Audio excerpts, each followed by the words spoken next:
Ce mardi, au stade Krestovski de Saint-Pétersbourg, l'équipe de France défie la Russie dans le cadre de sa préparation pour la prochaine Coupe du Monde.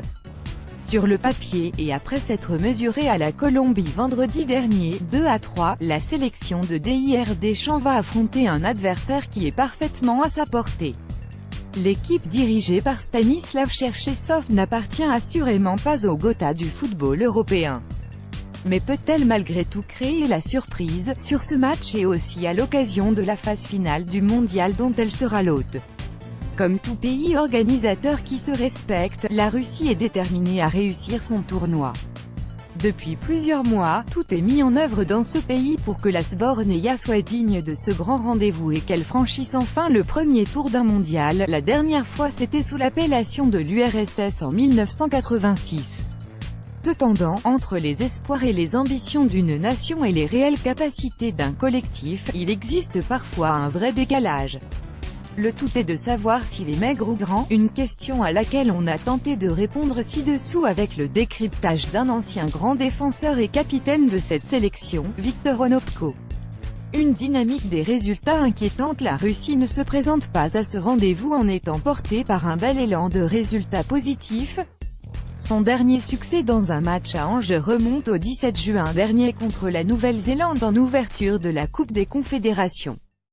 Depuis, il n'y a pratiquement eu que des matchs amicaux et le bilan est inquiétant avec 4 défaites, 2 matchs nuls et une victoire, contre la Corée du Sud. Certes, les adversaires qu'elle a défiés étaient d'un sérieux calibre, Argentine, Espagne, Brésil, Mexique et Portugal notamment.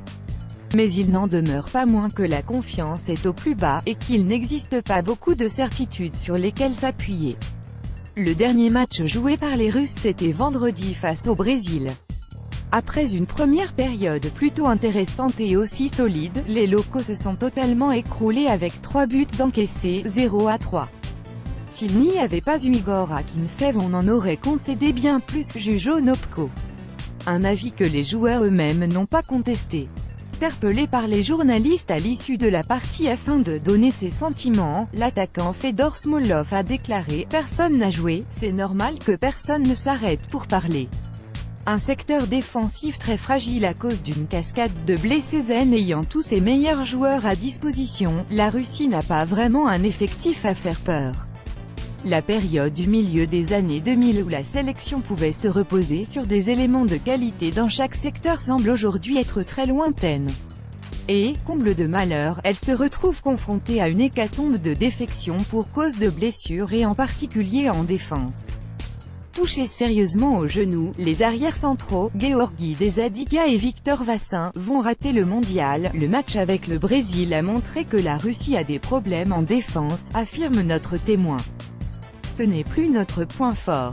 On a joué avec Koudryashov, Koutpov et Granat, ces trois-là ne comptent que quelques matchs en sélection. Et, de plus, ils n'ont jamais joué dans cette disposition. 3-5-2. Entraîneur adjoint du CSK, Onopko estime que le retour des frères Berezutski et celui de l'ex-capitaine Ignashevich aurait permis de pallier ce problème ne serait-ce que partiellement, mais cette solution n'est pas envisageable. Ce sont les meilleurs défenseurs en Russie, mais ils sont âgés. De toute façon, les jumeaux ont dit qu'ils ne se sentaient plus en mesure de jouer sur la scène internationale. Une attaque peu clinquante, la Russie doit faire contre mauvaise fortune bon cœur. Pour oublier ses manquements, elle doit essayer de s'appuyer sur ses points forts. Le problème de plus, c'est qu'elle n'en compte pas beaucoup. En attaque, les options crédibles se sont aussi réduites avec le forfait récent d'Alexander Kokorin. Onopko essaye pourtant de rester confiant et précise que marquer des buts ne sera pas nécessairement un problème. En attaque, on a Fedor, Smolov, Alexander, Golovin et Alan Zagoev. Ce sont de bons joueurs. Nous pourrons toujours marquer des buts, mais il faudra en prendre beaucoup moins derrière. Parmi les joueurs cités, celui qui compte le plus de réalisations en sélection, c'est Smolov, 11 buts. C'est peu, et cela